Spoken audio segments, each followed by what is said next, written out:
Саламатсыздарбы биздин Чалкан медиа каналдын көрөрмандары, биздин каналга жазылып, акыркы жаңылыктарды оңуңуздар. Кыргызстанда коронавируска жана пневмонияга чалдыккан 1264 адам катталды.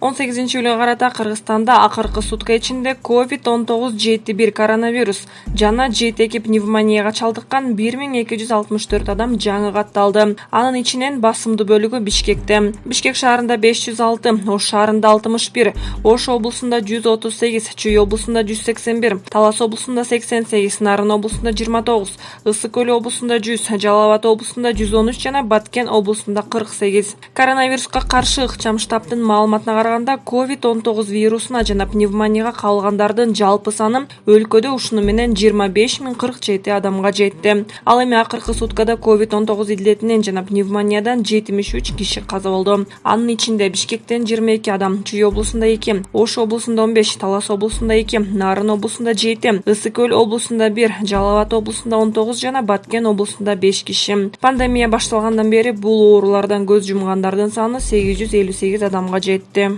Финпол Кликсан дарысын соодалаган алып сатар кармалды. Учурда жасалма жол менен дары-дармектердин жана медициналык каражаттардын баасын жогорулатып сатууну алдын алуу иштери жүрүүдө.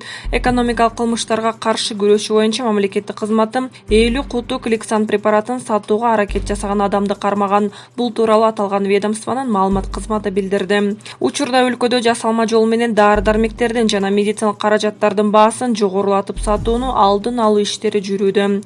Финансы полициясына арыз түшкөн. Анда Бишкектин соода борборлорунун биринин жер алымдагы автоунаа токтотуучу жайында Кликсан препаратын жогорулатылган баада сатууну каалаган адам кармалган. Шектүүнүн автоунаасын тинткен учурда 50 куту дары табылган деп айтылат маалыматта. Мекемеден кармалган жаранга карата иликтөө иштери жүрүп, аталган дарыны кайдан алгандыгы такталып жатканын айтышты. Тергөөнүн жыйынтыгы менен күнөөлөргө укуктук баа берилмекчи. Финансы полициясы адам өмүрүнө маанилүү болуп турган дары-дармектерди атайын жогорулатылган баада саткан алып сатарларга оор кырдаалдан пайдаланып, элге кыянатчылык жасабоону эскертет. Мындай фактылар катуу жазаланат.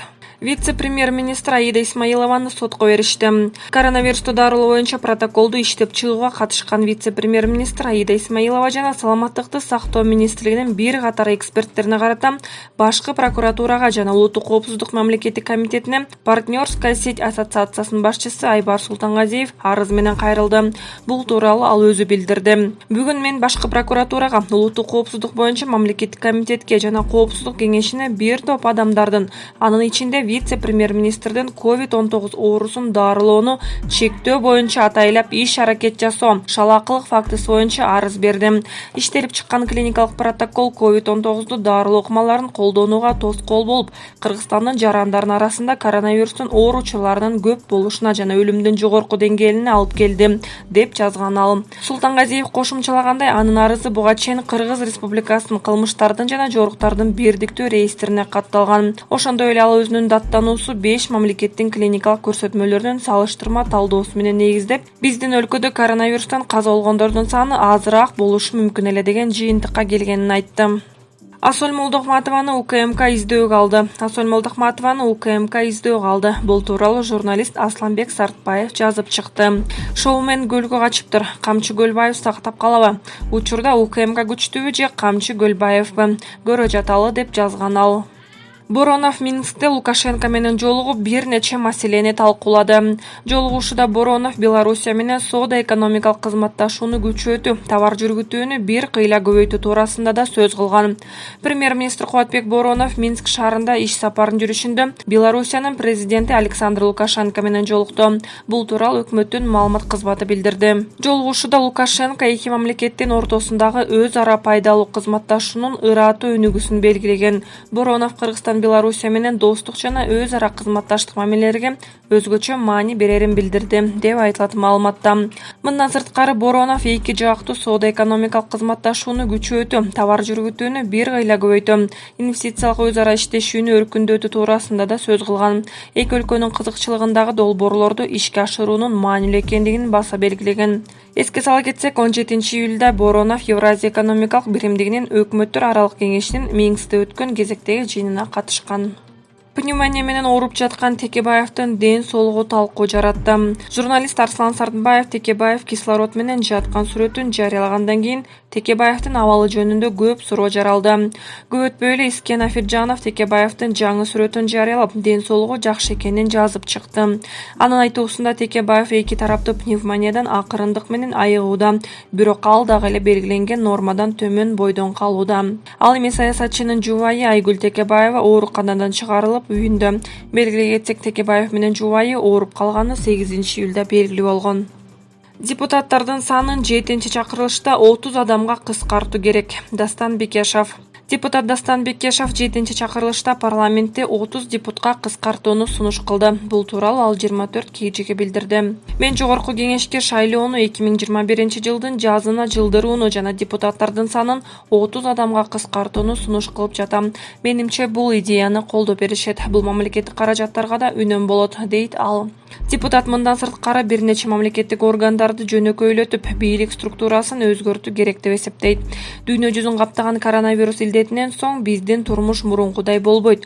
Бизди оор экономикалык кырдаалдар күтүп турат. Андыктан ошол соккуларга туруштук берүү үчүн алдыда күчтүү үнөм режимине өтүшүбүз керек, деп билдирди депутат.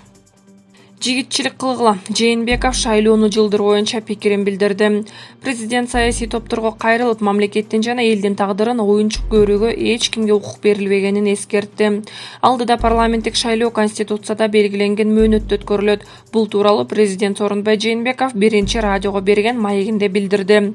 Белгилей кетсек, буга чейин жогорку кеңештин депутаттары Наталья Никитенко, Рыскелди Момбеков жана Жанар Акаев шайлоонун мөөнөтүн жылдырууну демилгелеп чыгышкан. Мамлекет башчысы сыноо кыйынчылыктар болсо мыйзамды бузууга чакыргандарды ээрчип кетүү менен укуктуу мамлекетти куруу мүмкүн эместигин айтат. Ооба, азыр ар бирибиз өзүбүздүн, балдарыбыздын, ата-энебиздин ден соолугун ойлоп сарсанабыз. Анын баарынын түшүнүп турам. Кайдагы шайлоо, кайдагы саясат деген суроо азыр жөндүү болуп, бул айрымдарга жагып жатат. Бирок урматтуу мекендештерим, баардыгы өз убагында аткарылышы керек.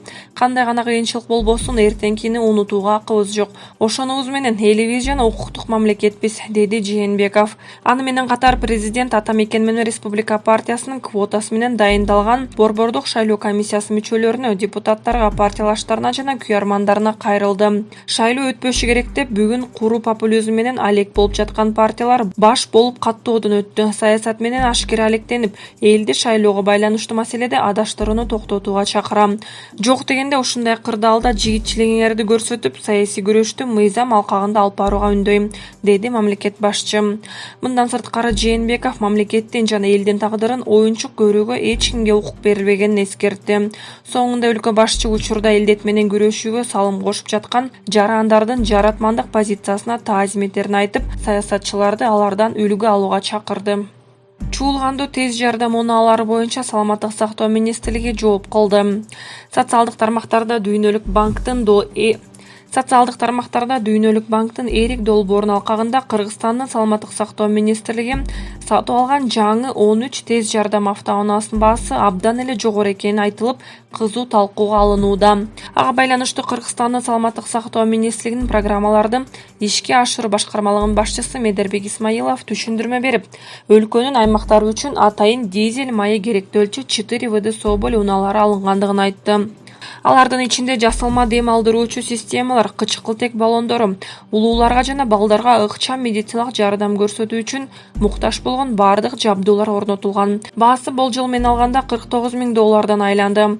Экинчи класстагы 3 даана реанимобилге болсо кубаттоочу шаймандар менен жасалма дем алдыруучу аппараттар орнотулган.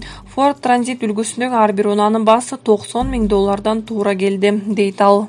Исмаиловдун маалыматына караганда, тендерге жалпысынан 4 фирма катышып, өз кызматтарын арзан сунуштаган компания тандалып алынган. Бул тез жардам унааларынын комплектациясы жөнөкөй унаалардыкына салыштырмалуу башкача болот. Тендерди уткан компания унаанын ичине орнотулчу медициналык жабдуулардын техникалык параметрлерин көрсөтүп, ага ылайык транспорт каражаттарды жабдууланган. Андан соң гана консорциумга берилди. Бул жакта бекитилген өзүнчө эксперттик топ жана тендердик комиссия өз бааларын беришти.